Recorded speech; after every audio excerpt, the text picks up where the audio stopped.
water nasty as shit. Okay. You gotta have that Poland Spring, John. No, I gotta get some Hawaiian water back in the house. Wine and water? What are you, fucking Jesus? I don't know, but I think his toenails in their water. That's good Oh as shit. no. It was blessed perfectly. Like, Oh god. I'm afraid they come to your house, Jerome. You got loud dogs. You got that nasty water. chill. There's a whole war zone back here, bro. Shh. You living in like the 1920s or some shit. Oh man. No, chill. I'm trying to go move with courage and them is it in the like In the middle just of put me in the nowhere. middle of nowhere. Like, Literally. That show terrified me when I was younger. That was like some traumatic shit. yeah. That was like watching the X-Files or some shit. like every episode was just like PTSD of like my nightmares and shit. Oh shit! Somebody was on acid when they was writing them episodes. Yo, for real. I feel like there's some shit like Akram or right or something. I love Courage. Yeah, I would. What was your favorite cartoon when you were younger? Mine's what had to be. I don't know if y'all remember this, but it came on like Disney XD. I think it was called like Super Monkey Hyper Team Hyper Force Go, some shit like that. That was the most obnoxious name title for a cartoon. Like it was so on the nose. It had to be Disney XD because they always had like the dumbest fucking like shows on there. Yeah, but that show used to be slapping. I'm like, okay, so they monkeys. They fighting a monkey robot. And they be throwing good hands? Okay, Right. I'm here for all. Didn't they I'm like yo. I don't know if it was for kids or Disney, like didn't they make that weird like Looney Tunes like action anime? Like the cyberpunk type of Looney Tunes? Yeah. It was like they were like it was like the Looney Tune characters, but they were like they were like Power Rangers or some shit. Yeah. I still watched it from time to time.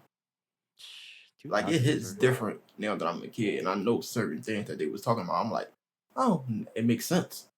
But then you were like, why the fuck did they show this as a kid? They have shit to do with us. 2000s were a wild time. How about you, Akram? Did you have a favorite cartoon growing up? I don't know. It varies. I was weird. Like I watched there was like this Hot Wheels shit that I used to be really into. I can't tell you. I know what you're talking about. what you're Yeah. talking Yeah, about. that Code Lyoko back then. Yo, The song Lyoko hit was me fire. each time. It's on Netflix now, you know that, right? Oh, I didn't even know. No. yeah. I just finished it. Oh, yeah. It's just like I felt like I was in like a fucking episode of Degrassi or something. I felt like all old listening to it. I just wanted to like experience life every time I listened to the song. But no, that. Yeah. It's like I was already in high school in my mind for some reason. But yeah. I mean, Courage, obviously. Like shit like that, like weird shit. Sex in the City. No, not Valid. Sex in the City. I don't want our followers to think Oh, that. No. Yeah. Other than that, I don't know. For me, He's a it man was of the culture. yeah, he's a man of culture.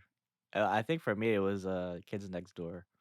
Oh yeah, I want a live action of that, but like a rated R live action of that, like hardcore. Like yeah. Like like kids like killing each other or something. No, but it's kind of like a Project Treadstone thing from Jason Bourne, but it's like just kids next door or whatever. You should write this shit, Akram. I feel like you'd make like the perfect like live action adaptation. I'm just gonna write a thread on Reddit. Welcome everybody to another episode of the Lunch Table Podcast with Dylan and Akram, your source for in-depth discussion on what's happening right now in pop culture and entertainment. Today's episode, we are giving you our opinion on Netflix's live-action adaptation of Cowboy Bebop. And joining us today, I'm happy to announce, is our first guest on the show. I'd like to welcome Jerrome Smith from Anime Influence. What's going on, Jerrome? How y'all doing today? Good. How are you? Pretty good. Trying to see how I'm going to get canceled before 2021 is over. You made a big mistake. Right, trying to coming on here. Hey, they say you only live once. Might as well jump off this cliff. How's your podcast coming along? When can It's you going expect? good. I'm waiting for your episodes, man, because I'm waiting for that new Attack on Titan season 4. Oh yeah, the community gonna shut me down because Oh, I got some God. shit. Especially if it was like last season, I'm on everybody head. You gotta spill the tea. Yeah. Ooh. Mob Psycho season 3, or is it season 4 or season 3? I forgot. I think it's season 3. But have you watched Mob Psycho 100? Yeah, I'm catching up though. Yeah. I came in the game super late. Yeah, that's like one of my favorite animes. But how did you feel overall for Cowboy Bebop? Overall, if let's just cut to the chase. For me, I would give it a 7. It's not good, but it's not bad either. It's not no Death Note or Full Metal Alchemist, but it's definitely not on the scale of Rurouni Kenshin 1 and 2 that they produce on the site. It's not on that level. I don't think nothing will come close to that type of tier. So it's kind of like in that 6-7 range for me. So I can recommend it, but if you Mhm. really want to like get knowledge on the series, just read the manga or watch the classic anime. It's the Oh, I didn't even gist. know there was a manga. Yeah. Oh wow, that's wild. How about you, Akram? What did you think overall? For newcomers like me, I'm not really into the anime world, but for this, I mean, I did watch a couple episodes of the original anime actually yesterday, but like after I finished this show, I give it like a 7. I think it's okay. I think to anybody who doesn't really know it's an anime, it's just coming in fresh. I think that style wise, I think they're gonna find it kind of a little bit campy and like dare I say a little bit fake. I don't know, but that's just the style of it. There's plenty of shows like that.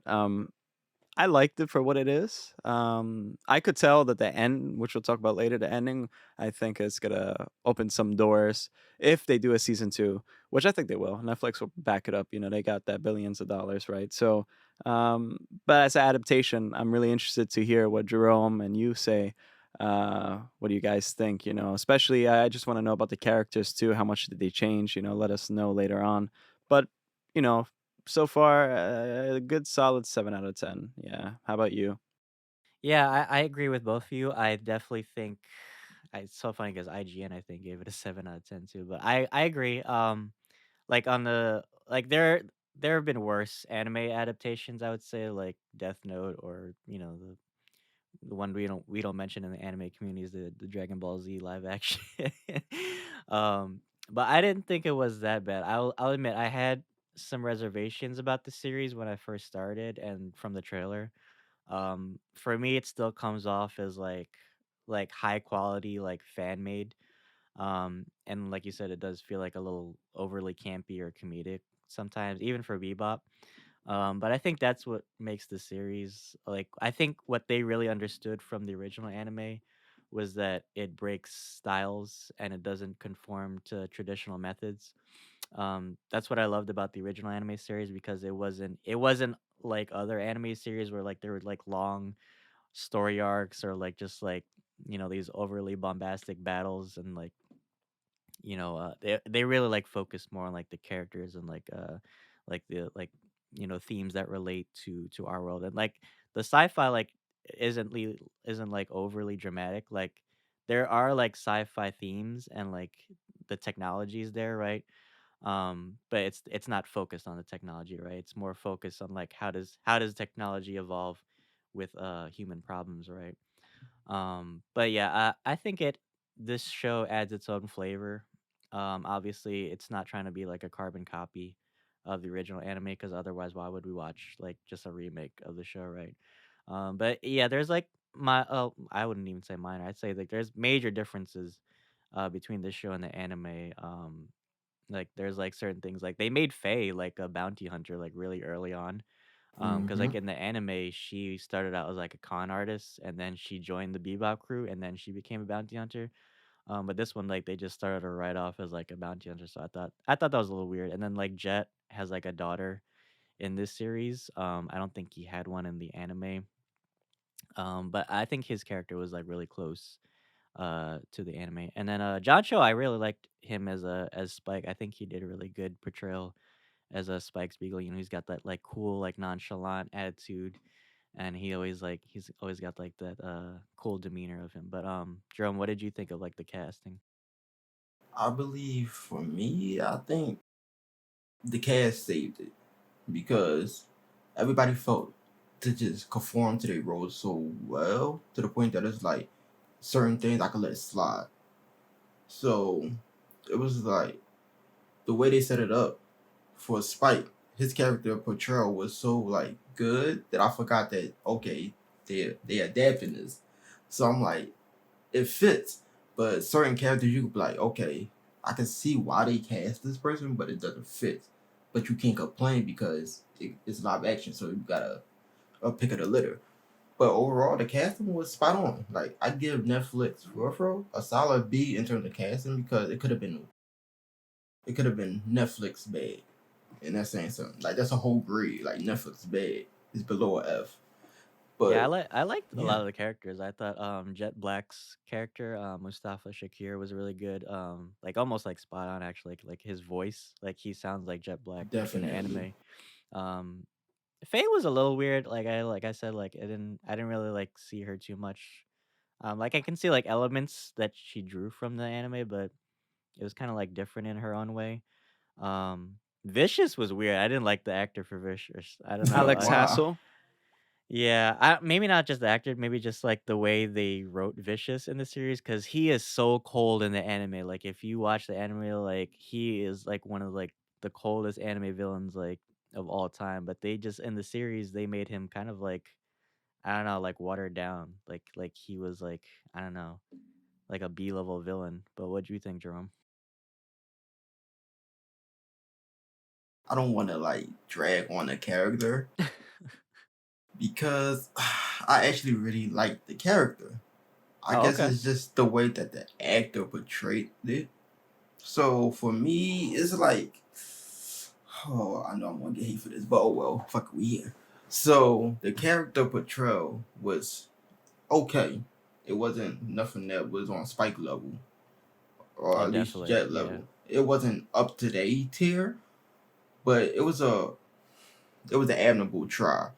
And I don't think the script really gave way to the anime counterpart of the character, because the anime counterpart, you like, as soon as he step on the floor, you like, I know what he's about. Right. He's not playing no games. Yeah, Then that you opera go, scene, like remember in the yeah, anime, that like you knew like this is who Vicious is, right? He's yeah, just like like you a cold know right motherfucker. off, like Right. don't play with him. But in the live action, like I think it was, I believe like episode 4 or 3 when they was like testing his loyalty, and he had the gun to the to the girl face, and I'm like, bro, if this was the anime, he would have shot her by now, He would have shot point her like blank, right, point blank. No point blank. questions asked. Like Like my man over here sweating, thinking about his other life choices that night will do to this, like, and then the aftermath of it when he choked her in the room. I'm like, this this would never happen in the anime, so I couldn't get over like certain things that they changed to try to make the character not cancelable. So it's like, y'all doing too much. Like, just keep it close to home, but still tread the line with certain characters. And they dropped the ball big time for him. Well, my question yeah. for both of you is: do you think that, like, separating it, especially like from the anime, do you think that for this portrayal, right, separating from the anime, do you think that justifies the means? Meaning that, do you think that makes the characters better? Like, for example, Mustafa Shakir, right, as Jet Black, he has a daughter, right, here. Do you think that makes the character more deep and just more three-dimensional in a way, or do you think like what portrayal is better, like from the anime or from the live action, right? So like in the case of Alex Hassel's Vicious, right, he has that hesitancy, right? So he's has some shred of humanity within him, right, even if it's obscured.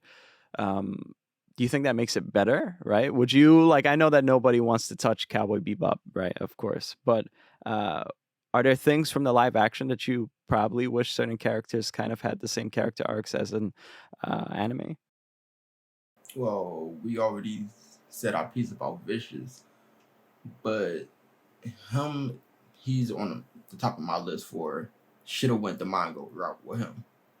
And who was the actress that was playing Faye? Oh, Like, Daniela Pineda. yeah, her character, like, don't get me wrong, her portrayal of Faye was, it was nice, but I feel as though like they try to force the storyline for Faye so fast at times that Yeah, it didn't definitely. come off as like a genuine character development. Cause compare her to the anime, we got to see Faye go through the struggles. We Yeah. got to see her challenges and her mindset change slowly over time. In this, we just cut all the meat and they only just gave us the potatoes, like, Right. and we didn't ask for that. But it's like I get why they did it because they only had 10 episodes. But if you was gonna do it that route, it's ways to go about it to justify why you did it. You can't just take a character, cut their development, and then give us what you give us.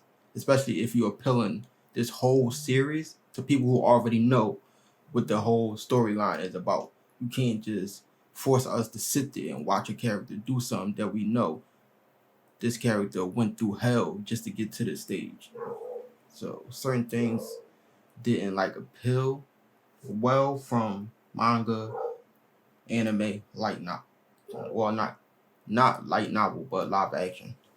I But see. the Yeah. whole thing surrounding Jet, it humanized him to a point that if you watch the anime, you'll be like, Jet is, I'm not gonna say like a stereotype, but his attitude could come off as like stereotyping for his complexion.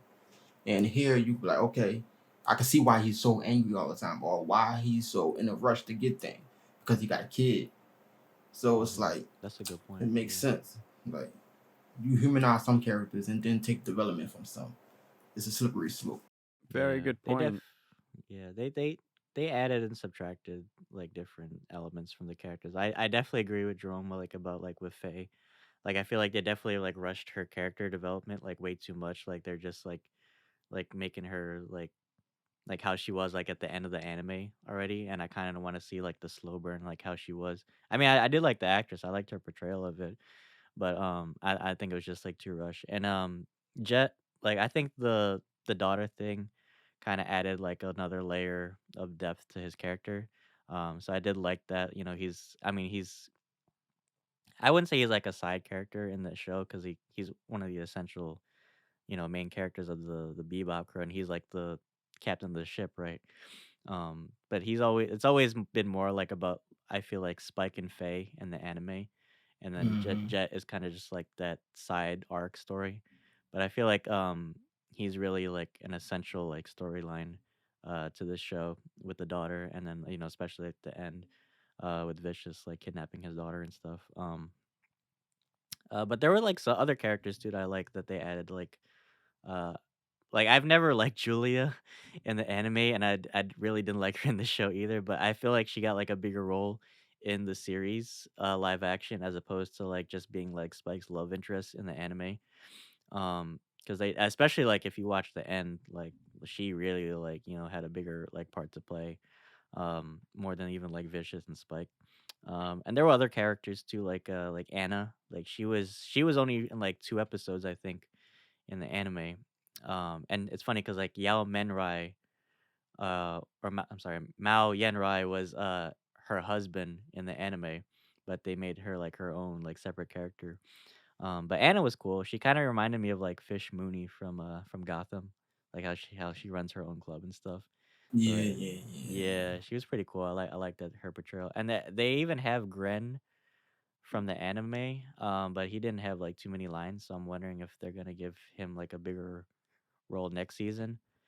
Um, Yeah, season 2. Mm-hmm. yeah, but yeah, I hope they're not like banking on season 2 to like justify like a lot of the decisions that they made in this show because they did consult um the creator of Cowboy Bebop for this show, so you can see like certain elements in it, and it definitely has like the feel of Bebop. But there's just like certain things that like I don't know, like sometimes I feel like the actors are like overacting, especially like a lot of like the extras or like the side characters, Yeah. and it just comes off like way too like cringy. Almost satire to the whole Almost, series. yeah.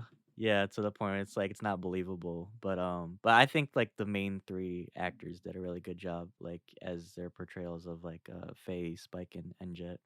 Um, Yeah. but yeah, what else did you think, Akram? Well, Julia, Julia played by Elena Satine. She was alumni from Agents of Shield. One of the villains. Oh, really? One of the villains that's from Asgard. Yeah, so I knew her from there. Yeah, she came off Well, I definitely noticed that like she's way more substantial on this show than the anime, at least from what I've seen so far. Do I like a character? I'm not really like opposed to that character, right?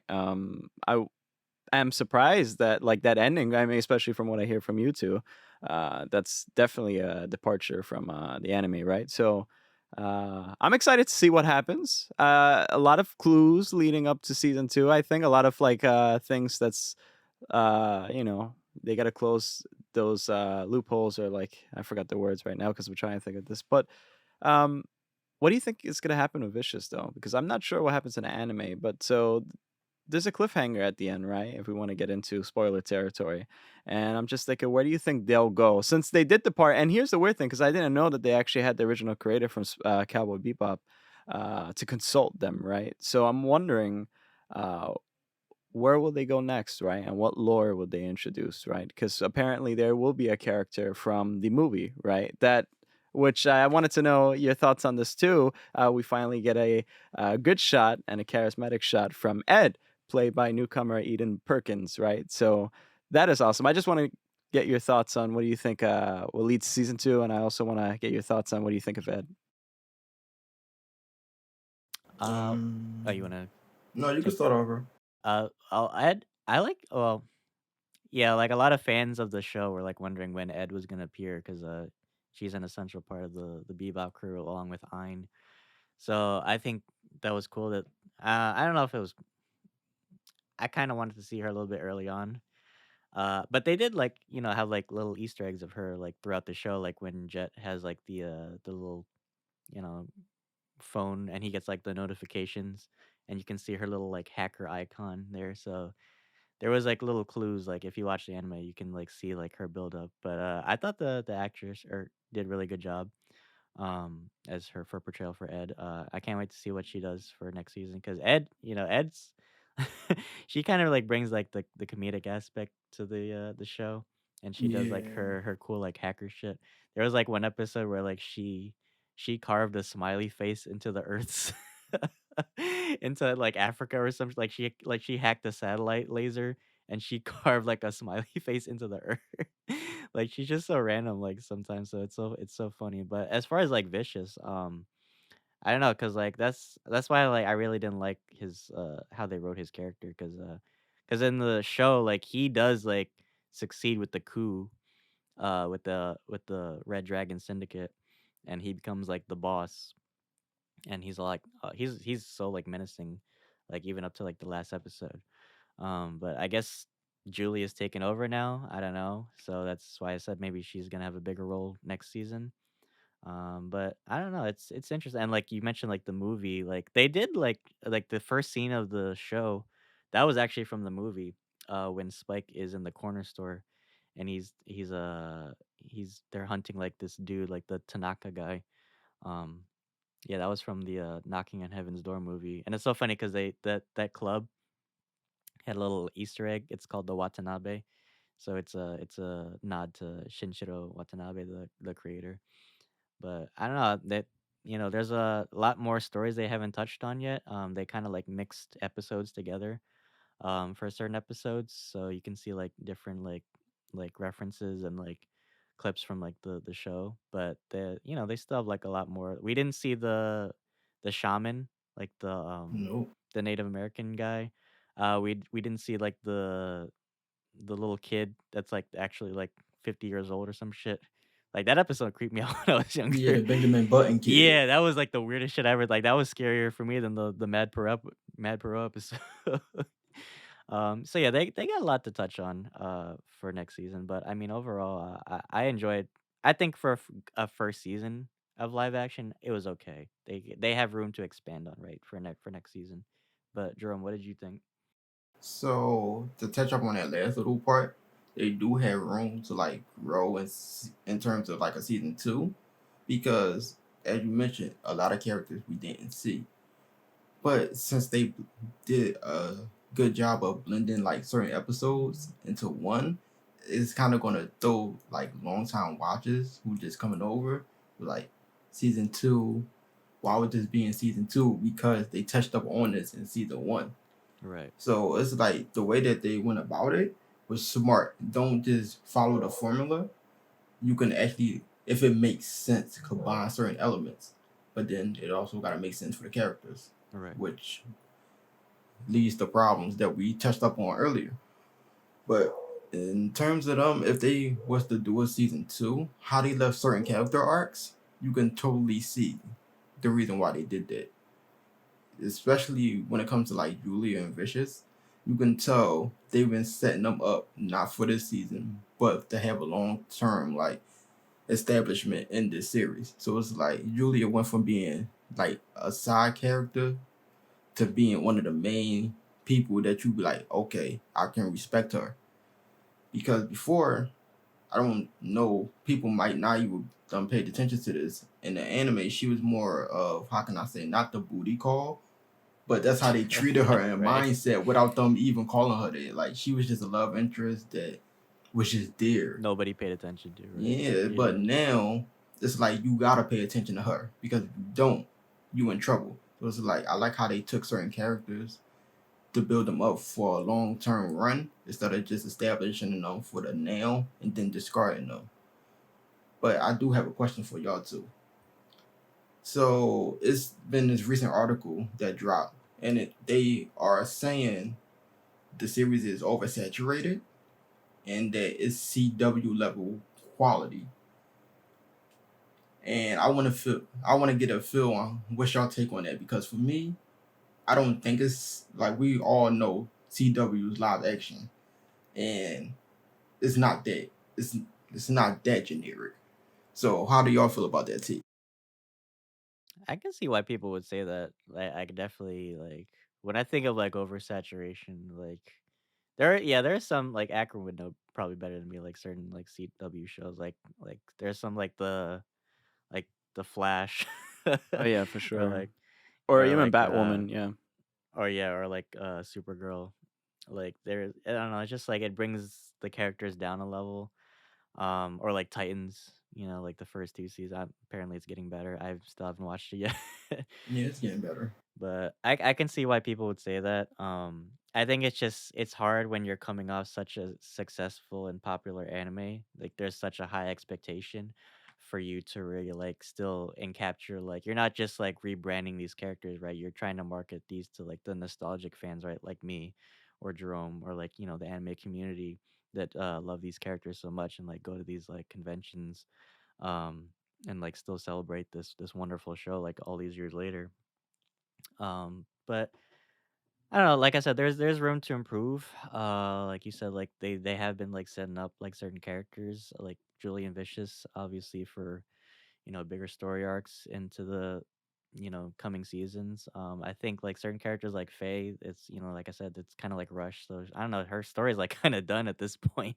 I don't know what else they could do with her, honestly. But I mean, there's still Spike and Jet. They still have like some stuff they could touch, and then Ed. She just came in at like the last second, so we still have stuff we could do with her. But it's interesting, like, cause like certain like things like, cause like in the show, or like in the opening song, like you see like Faye's Zipcraft, but it's Mm-hmm. not in the show, so maybe we can still see that. Like she had a ship, but it wasn't like the Zipcraft that we know from the anime.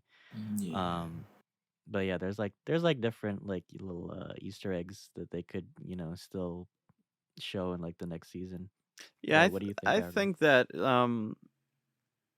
I did get like a vibe. It was kind of like Dylan once said, cosplay. I did get like that vibe here and there. I think that, like, as you guys were saying, some characters they added more substance, or like Julia, right? It's just not a side thing, or not a side thing. Well, in a way, kind of. But like, um, it's the thing about CW shows and everything. It's just that, like Batwoman or something like that, they try to redesign certain characters for the worst. It's just to make them more relevant in a way, but it's not really that relevant, right? Because comics are obviously they're written and they kind of like a commentary to the times, right? Like the whole thing going on with Superman right now, right? So with this show. Um, it's Netflix, right? They got that money, so it feels very huge, right? I don't think they could ever have pulled that off in CW, right? Um, but story wise, no, I really don't think it's like a CWE show. And even if it is, a lot of people are fans of CW, like the 100. There's like a big community for the 100, right? Um, so it's like, or like Teen Wolf, or not Teen Wolf's MTV, but like, yeah, it kind of feels like that, right? It's like one of those shows where it kind of feels like it could belong to like MTV or like CW.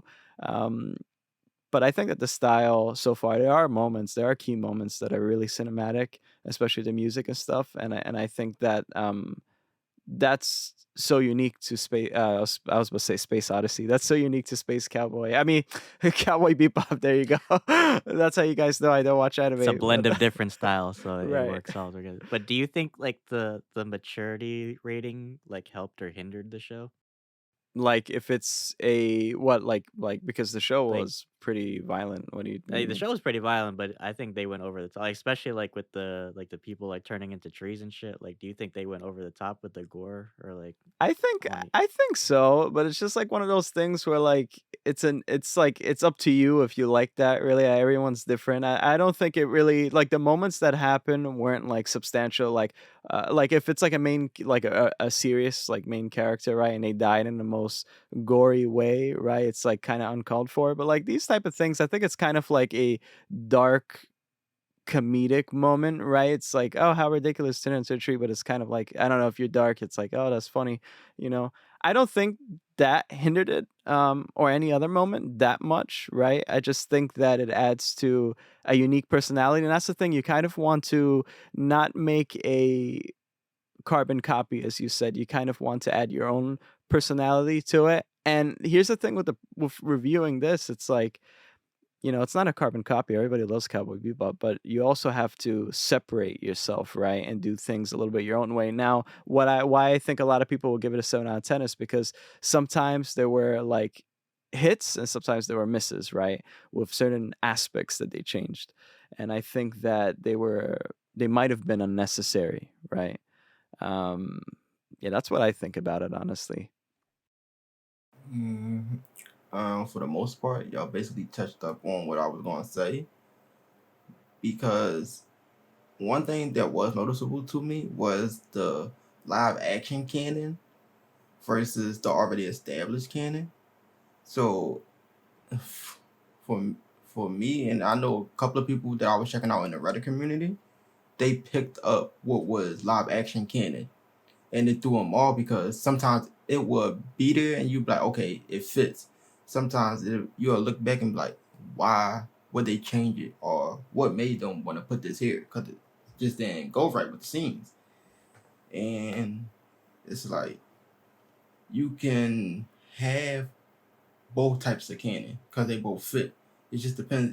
If it don't sound right on paper, then we as viewers will not interpret it any kind of positive way. So I think going forward, Netflix needs to start realizing that if y'all know it doesn't sound right when y'all writing these scripts up, do not put this out for the public, because we are y'all critics.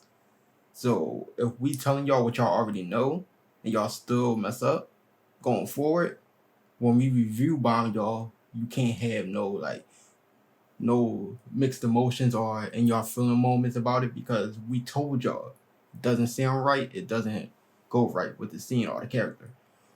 But to touch up on what you was talking about for the ratings and stuff, I think the gore aspect is subjective. For somebody who's, for me, into slasher films, the Hills Have Eyes, Silent Hill type stuff, all the gore and all the killing fits me perfectly. But if you one of them people be like, ew, no, why is this? Ew, Ooh, it's not gonna blood. fit. Yeah, like a tree. He turned into a tree. This is not normal. It's gonna be like, then you really gonna hate the series. And I think that's what this series comes down to. It's you gonna have on people who fits into category A when they are just fresh into the series, so they're not gonna be able to notice the Easter eggs, the plot holes, the plot devices, because there was a lot of them that they just added just to Yeah. sprinkle stuff in. They're not gonna notice that, so they're gonna be like, okay, this is good. So they probably gonna rate it like an 8 or a 9. Then you have the people that's on side B that knows what should be there, what shouldn't be there, and just stuff that you could have added to make a character better. So we'll give it like a 6 or a 7. That 6 or 7 will come off as we hating on the show. But that 6 or 7 is we actually like the show, because if we was hating on the show, we would have gave it like a 3 or 4. But that 6 or 7 for us, since we already know the established lore, is considered a for us because we know everything. But this series is going to be very split, and some people are going to really like it and say Netflix is moving into the right direction. And if they move into this direction, then the Avatar live series that's down the line has hope. God.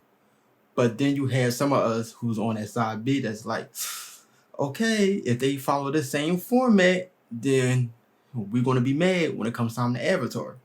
So it's like Netflix need to, this time I think they need to like pay attention to the reviews, because you already somewhat messed up with Cowboy Bebop, and that's a classic. You can't mess up another classic down the line. Like, we already had a messed up classic from that series. Don't do it again. So it's like, I hope Yeah. they take everything. I just hope somebody from Netflix can listen to this podcast and be like, yeah, we kind of dropped the ball there with this one. Certain moments we could have held back, or we could have really like pushed the envelope on certain things. But yeah, this is going to be a subjective type of series. You either going to love it or critique it because you already know how it should have been. Right. So yeah. Yeah, Totally. those are excellent points, man. Yeah, I definitely think it's subjective. I posted like my thoughts on like TikTok. I guess some people thought I was like hating on, like, I didn't like hate it completely. I there was flaws I found with it, but I thought overall it was okay. But like I guess like some people thought I hated it, so they were like, "Oh, it was pretty good." So I was actually surprised, like there was like positive reactions to the show.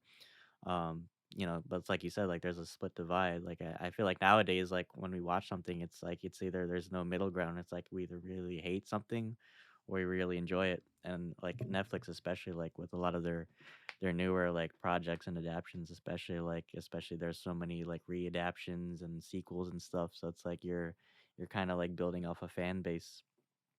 But yeah, I think overall they really like captured the vibe of Bebop. I think like I said, if those three main characters didn't sell it for me, the rest of the show would have fell flat.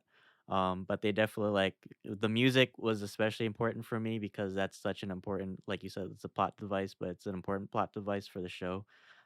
Because the whole show is based off like music and like stylized, it's based off like jazz and like breaking like styles and patterns and stuff. So I think they really like captured that really well. There was like certain like tweaks with characters that bugged me, like Katarina. Like I don't know why they made her like this like English girl instead of like her Latin like origin. It was just like weird for me because that's an iconic quote when she says like "Adios, cowboy." Like I kind of wanted her to say that, but I don't know. It's different interpretations of different characters, but I mean overall, I thought it was like okay. It wasn't the best adaptation I could have seen for this show. I mean, I'm overly critical of stuff I like, but I thought it was all right for what it was. Yeah, totally. Katarina is played by Lydia Peckman. I haven't really seen much work. What did you guys think of Asimov then? If you don't like Katarina, what do you think about Asimov? I thought Asimov was actually like better portrayal than Katarina. Like honestly, like he even like looks like it. He's even got like that crazy like red eye look. Like I don't know, like I said, like certain characters like, and I don't think like Woodcock is in the show either, right? Correct me if I'm wrong. You know, Like I think a couple of characters they I think purposely left out for season 2. yeah, or maybe they're just like different interpretation. Like I was saying, like Woodcock was like the shaman, like in this case, because she's kind of like feeding them. There was like a cop too, I think, in the ISSP that would like call Jet Yeah. for like leads on like bounties too. So I don't know if they left or You maybe talking that. about the cop that was smashing his ex-wife, No, well, that could be or it, the but other one? there was a cop in the anime that like worked for the ISSP, and he would like give him leads on like bounties. So maybe that Chalmer guy, that was the guy. Yeah. But I don't think that Chalmer dude was like in the anime. Like that was like a weird portrayal, but like I said, like I guess they're setting up like for season 2 like these characters. Like I guess they either like help or hinder the show. Um but yeah, it just like depends on like what your preferences. Yeah, for sure. That's a good point. Yeah. I don't know. Future. We'll see in the future. I still don't know if it's greenlit for season two. I got a feeling we're gonna get some news soon. Hopefully, right? Unless they do like a movie, but there's a lot like a lot of loose ends and stuff like that. So I don't know if they'll just go out with a movie. But if it's doing bad, if it has bad reception, to the point where listen, they have the money. It's kind of like Marvel pushing Agents of Shield, right? And they said let's just pay for this, and maybe it gets better, right? Unless they do that, or they just make a movie, which I think will be very abrupt and kind of jaunting to the fans, where it's like, oh wow, they still left out a lot of things that we wanted to see in live action form, right? They might do it, or season two. I got a feeling, but I can't see the show lasting for many other seasons unless they like really invent new aspects, which I think will create a bigger divide, right, in the community. So time will tell. We'll see. That divider is gonna come. Well, the divider's already here. Matter of fact, the divide started before the series even came out. Let's just be honest. The divide was already set in stone. You either was gonna come into this with an open heart, or you didn't want to touch it at all. So going forward, if they even decide, let's just say they decide to pick up a season two. Season two, if they do the same 10 episode format, that's still an hour, well, like 50 to an hour in terms of length. Eventually, let's say by like half of that season is gonna be the anime content. What are you gonna do for the other half? That means you're gonna have to start making live action canon. And that's where the divide you can start pulling people that wasn't involved in terms of wanting to watch it in. Because now they like, okay, this is fresh. I can watch this. And then the people who stuck by you was like, okay, we here because it's for the culture. They could start leaving. So the divide was already set in stone. But if you keep continuing this way, eventually, let's say you want to start doing season 3, 4, you're going to start doing live action canon. And that could either make or break the series because the series is so iconic.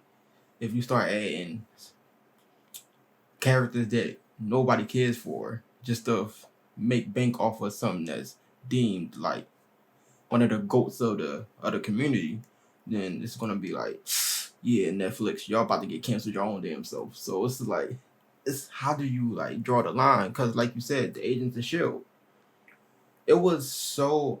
Don't get me wrong, I love Agents of Shield, but that's because I built my investment in the series. So I was there when it was total garbage to the ending.